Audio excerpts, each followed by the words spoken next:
And today, whatever teachings that you have received today, start acting upon them. Otherwise, it's just theory. Just theory will not help.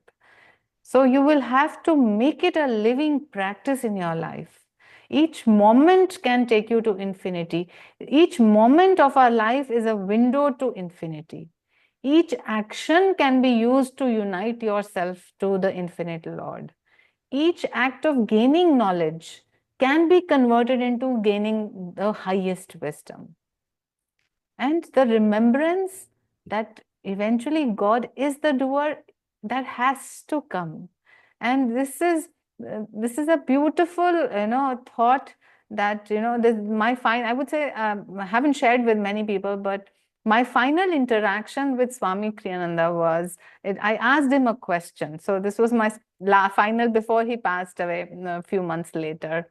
This is my final spiritual interaction with him. And I asked him, Swamiji, how to do all actions and how to serve with complete humility.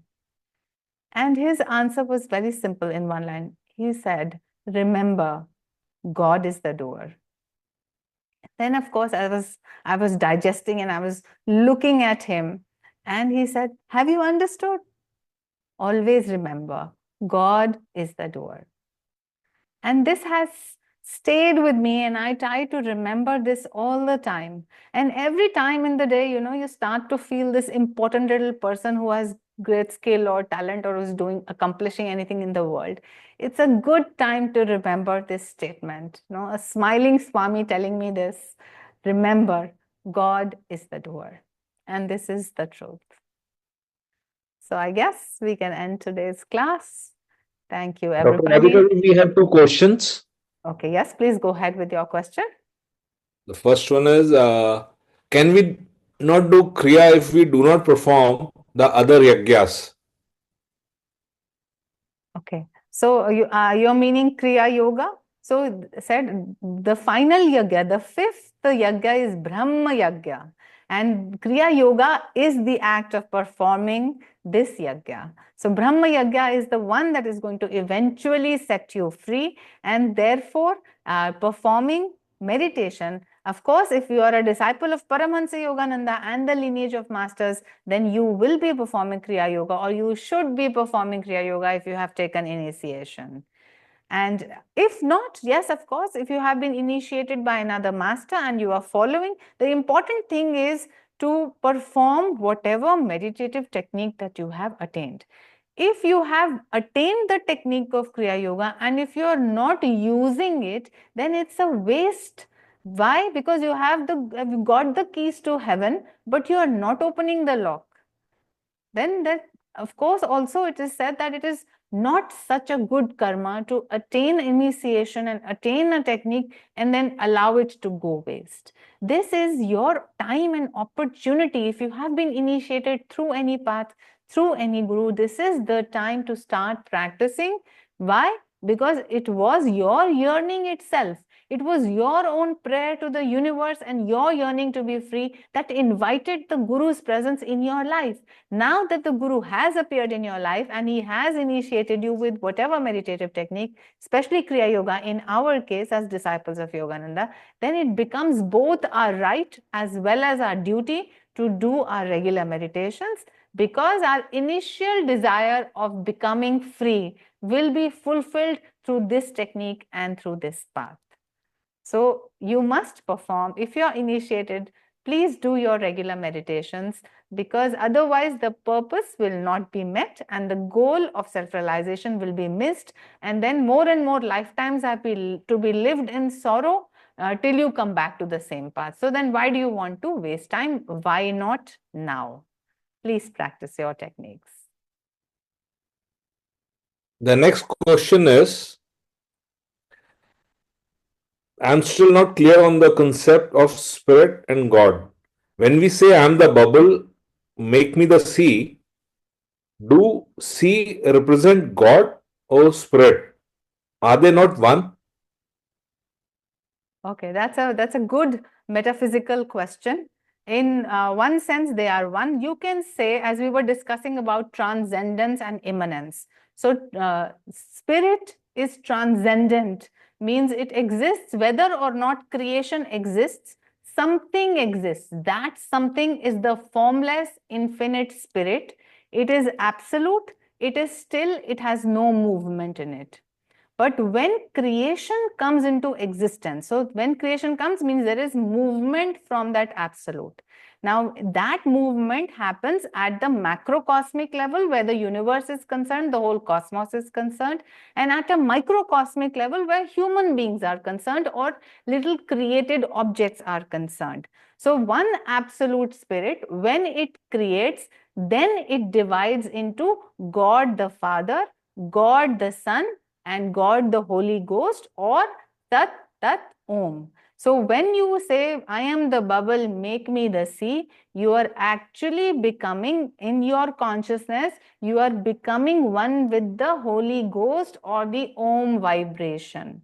Now, once you become one with the Om vibration, which is a part of creation and everything exists in that Om, it is then you realize that God the Son or the intelligence of the cosmos is inside that Om, means Om is pregnant with Christ consciousness, the God the Son. It contains Krishna consciousness or Kutastha. So when I say Kutastha, Krishna consciousness, Christ consciousness, this is one level of existence. This is Tat. Okay, and Om vibration is the Holy Ghost, and this is the in which everything has been created. So also remember that the Nirgun or formless Brahman is absolute spirit. So usually Sanskrit terms are very specific and very scientific. So instead of getting confused between God and spirit, although that is one for all practical purposes, for us it is one. But if we go by Sanskrit terms, then you become very specific. So Brahman, which is the Nirgun, means formless, infinite, and absolute. That exists always. And parallelly, that is thought of as spirit in Christianity. Now, when this creates, it becomes Sagun Brahman. Brahman means creation with certain qualities, creation with certain names. And in Sanskrit, there would be further divisions to this. But again, for all practical purposes, consider it as Tat and Om, means the intelligence with which it is working and the substratum of all creation, which is Om, which you can consider as God as or Divine Mother for your level of understanding. Now, all of this will become clear once you get clear perceptions of becoming one with the universe. Now, that will happen only when you practice your meditative techniques or when there is a sudden lighting up of the brain while you are practicing introspection, that you realize your oneness. If till now you have not perceived or understood by first-hand experience your oneness with the rest of the creation, then all that we are talking is merely theory. So I would suggest, instead of intellectually thinking what they are, because all of them are beyond the thinking mind, you can perceive them. Just like love and joy have no mathematical formula and cannot be explained by the thinking mind, but they are true because we can perceive and experience them directly within us. Similarly, all these terms and all these true existences are beyond the intellectual mind but can be first-hand experienced by the soul. Therefore, instead of theorizing, please perform your meditations and please get first-hand experience of all these states of existence, which is going from human consciousness to super consciousness to Christ consciousness to cosmic consciousness, and of course seeing one in Om. You will, once you have experienced this, then all your questions will be automatically answered. The language and the intellect both are insufficient to explain what spirit is, what Nirgun Brahman is, but your intuition can gain experience. So please meditate.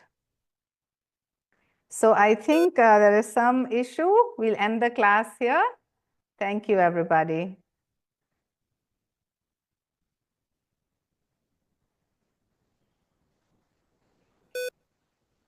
Okay. Am I audible and can people see me?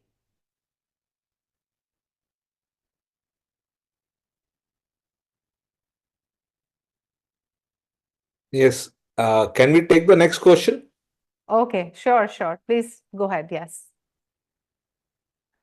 God is the doer, also somehow absolves us from right action. It is easy to justify any action by saying God is a doer. How exactly should we understand this line? So yes, it's easy to say to shirk responsibility and say God is the doer, but I am also part of God. Don't forget that all of us are walking gods. So if you are doing the wrong thing, then take the responsibility for that, and the effect of that karma will come. So but whenever ego is performing an action, if it is a bad action, then the result of that karma will come to that ego. Now the ego is part of the infinite God, and it was given free choice, but because now it exists in a separate state of body and mind, and because it thinks itself to be a separate entity, therefore the result of bad action will come to it, and therefore the result of good action will also come to it. To understand God is the doer, again, how meditation helps is once you start to feel your oneness with the rest of the universe, you start to have that experience firsthand that everything is one, everything is united, and that I am a little part of this whole existence. And yes, as a center of the whole universe, for me, I am the center. If I am the center of this whole universe, and all the energy movement that is happening around me, it starts from my free choice, then I will behave wisely. And yet understanding that I am only part of the infinite. So it is like a dual play. At the same time, you have to remember that all of this is infinite. But at the same time, you have to remember that in this given moment, as a child of the infinite, I have been given some free choice. And exercising that free choice, either I can lock myself into the state of ego, or I can do something which will remind me of my true existence. And this game of Maya continues because it appears that we have free choice. So, if a murderer says God is the doer, I will murder, doesn't matter. But he has to then experience, because he is thinking that he is uh, acting in a certain way by free choice. Although he is only superficially saying God is the doer, but actually he is listening to the ego. Does a murderer think that God is murdering? No. Because actually the undercurrent of thought is that I want this gain. I don't like this person. So the little I is operational here. So just superficially saying God is a doer is not helping. The person is actually thinking that he is a separate person and he will gain something out of that negative act. So he is actually living in the ego, only superficially saying God is the doer. That does not function. You have to be fully convinced that God is the doer. And the interesting thing is, once you are fully convinced that God is the doer, you will be unable to do any bad karma. Try it. So to be able to be fully convinced of the fact that God is the doer, you have to come in sync and harmony with the universal prana. You have to come in sync with the universal intelligence. And how do you do that? You do that by meditative techniques. You do that by practicing jnana. You do that by practicing bhakti. Automatically you will be corrected. Right now, your question is coming again from the ego, because you are thinking, I am the doer, I am this person. What should I do to gain from this universe? What should I do to remove all the dislikes I have from this universe? So you are working from the point of ego. Therefore, all karma this ego will perform will have all its reactions, which will come to the ego itself. Transcend the ego, know that you are the soul, and you will be unable to do any bad karma. I hope that helps. So we have the last question for today. Okay. How do we know when we are doing karma yoga and not a selfish regular activity like work, Okay. child care, parent care, etc.? This is a good question. How to know if the work that you are doing, the karma that you are doing, is karma bhog, means selfish, fulfilling selfish desires, or is it karma yog, means it is uniting me to God? It's a easy, things that you can check in yourself. Whatever you are doing, is it making you more joyful When I say joyful, it means a calm kind of a steady joy instead of an excitement or a movement of emotion. So check that. If what you are doing gives you more calmness and it gives you more joy and you feel uplifted by it, you feel more loving by it, if you become less judgmental by it, if whatever you are doing is uniting you with others rather than separating you from others, this means you are going in the direction of karma yoga. Anything that you do separates, if that separates you from the rest of the world, if you start to think that I am this and the rest others are separate from me, I am the good person, everybody else is bad, I am the spiritual person, everybody else is a fool, this is a separating thought, and this is going against yoga, it is going towards karma bhoga. Everything done from this thought process will be a selfish act, but everything that unites you with others, everything that brings harmony into your life right now and other people's life, everything that makes this appear as one family, one brotherhood, one human race, one planet, and therefore one joy, one upliftment, and one love. Everything that unites is karma yoga, everything that separates is selfish and karma bhoga. And how to recognize it? By the feeling of calmness, joyfulness, expansiveness, and upliftment in our own energy. If you are a meditator, you will be able to feel the energy movement in your astral spine, and that will be a good indicator for you whether you're going in the direction of karma yoga or against it. So I hope that helps. Om Guru Dr. Radhika ji. We have one question here. Yes, please go ahead. Master refers to five deities. Why are the Agya and Shahasrara chakras excluded? Which deities reside in these chakras? Which deities reside in these chakras? Okay, so good question. It has not been mentioned in this book, but it is important to understand that the Agya Chakra, especially the positive pole of the Agya Chakra, which is the spiritual eye, this is supposed to be a non-dual point. So this represents the Advaitic Brahman. It represents the formless consciousness rather than a specific form. So Master said this represents Christ consciousness, it represents Kutastha Chaitanya, it represents, a Krishna consciousness. So when we talk of Krishna consciousness or Christ consciousness, this is the formless infinite intelligence that we are talking of. And the rest of the deities, we are bringing in name, form, and function. So we are descending into human bodies from infinite formlessness to a particular form. The form has a function and a name. So all the deities are present cervical or from Vishuddhi chakra downwards, because all these chakras represent duality. And once you come into duality, you have to have a name, form, and function to associate for the ego, for the I-ness to see as a separate entity.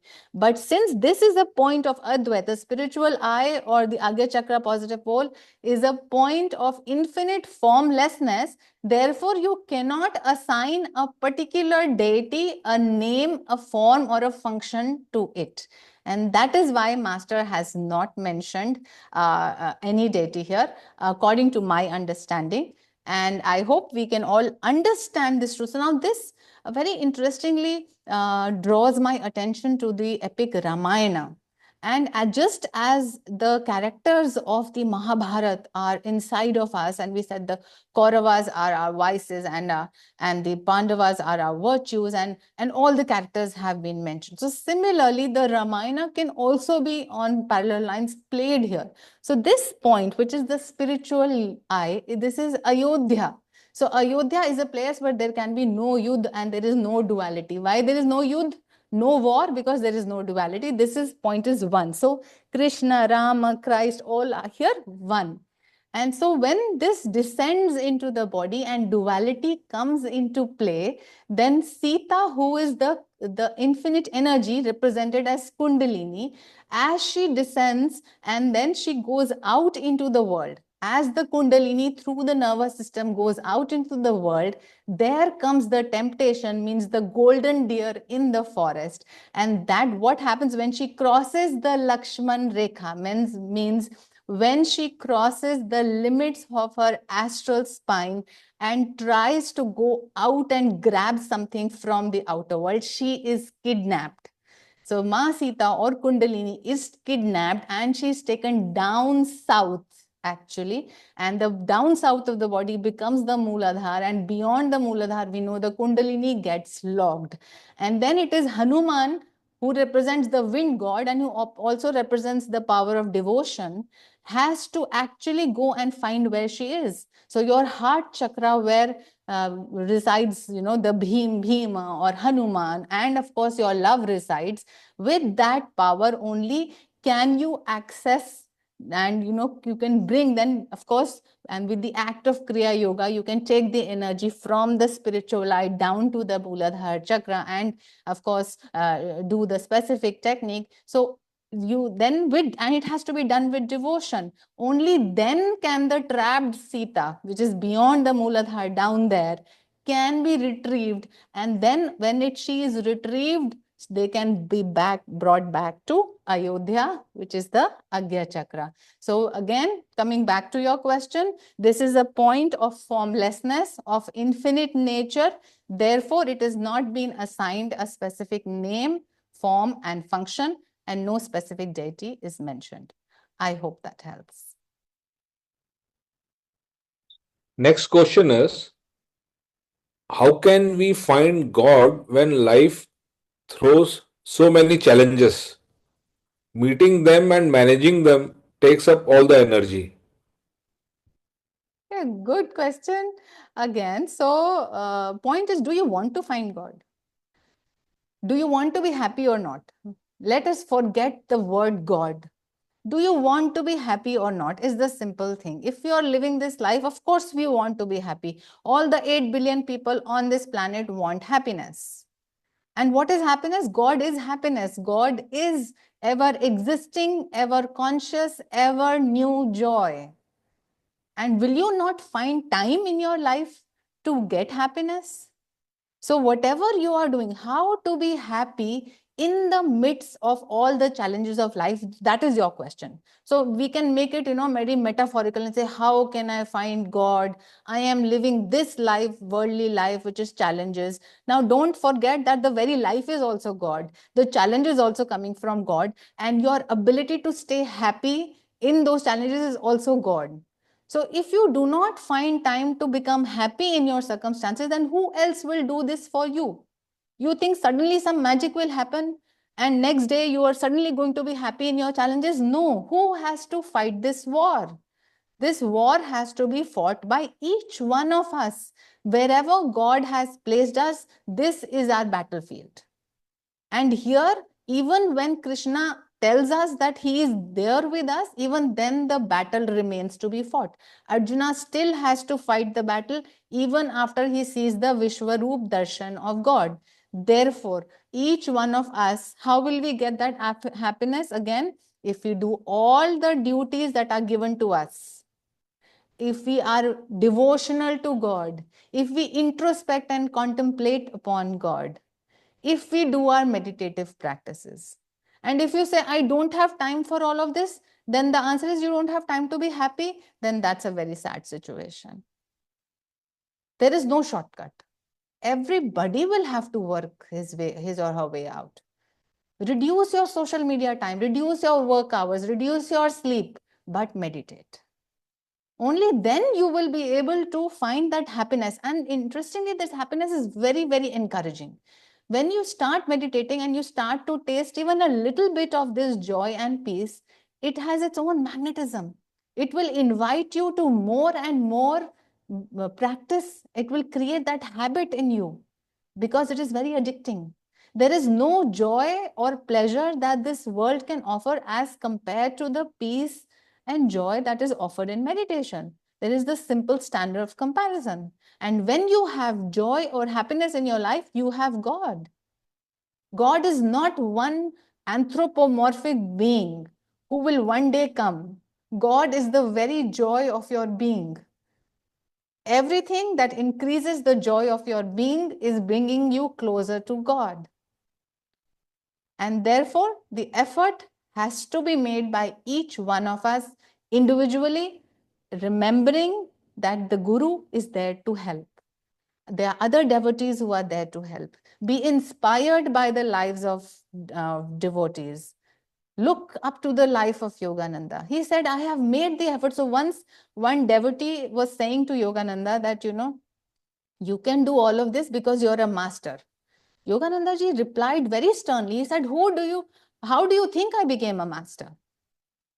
How do you think that he can control all his emotions, all his thoughts, his prana, his body, his consciousness? How do you think that happened? He had to do in the entire series of hard work that is expected out of us. And therefore, if we want to be happy, that means if we want God, we will do what it takes. We will do the needful, and we will not complain if it is our fault that we have not put enough effort. So just to encourage you, let's all, each one of us introspect. What is it that we really want? And what am I really doing in my life to get it? So if we have the right question, clear question in front of us, the right answer will come in. The right answer is already available through the scriptures and through the Guru. Just take one step. Keep yourself directional, one step at a time. Nobody is asking you to meditate 5 hours at the first go. Start with 10 minutes. And everybody can do it. God bless. We have the last question. Yes. Question is, Brahmaji created yagya and said to human to prosper by performing yagya. Does yagya means karma with sacrifice attitude?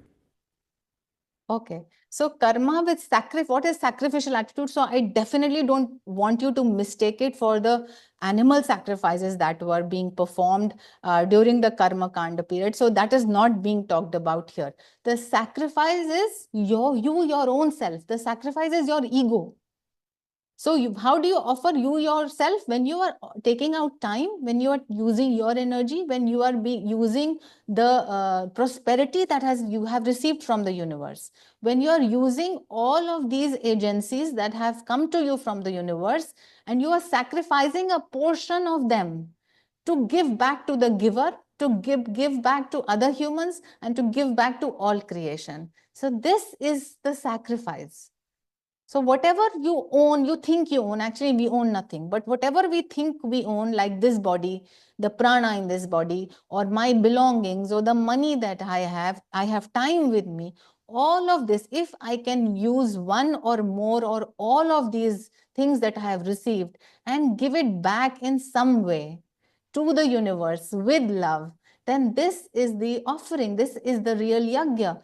And as metaphysically, the yagya is the energy that you are giving out into the world. In meditation, withdraw that energy and give it, offer it into your astral self. And from the astral spine, offer it back to the infinite Krishna consciousness or Christ consciousness. So two levels of offering oblations is, one is the exoteric, means on the outside the actions that you do, what is the attitude with which you are doing them, and the inner fire rite of offering all the energy and consciousness and attention and love back to the creator at the Agya Chakra. So both these fire rites can be performed, and here sometimes fire is referred as energy. So whatever available energy is there, and everything in the world is energy that you are offering from your own willingness back into the universe or to the creator. That is the yagya that is being talked about. So it is mainly the bhav actually. So anything else? That's all for tonight.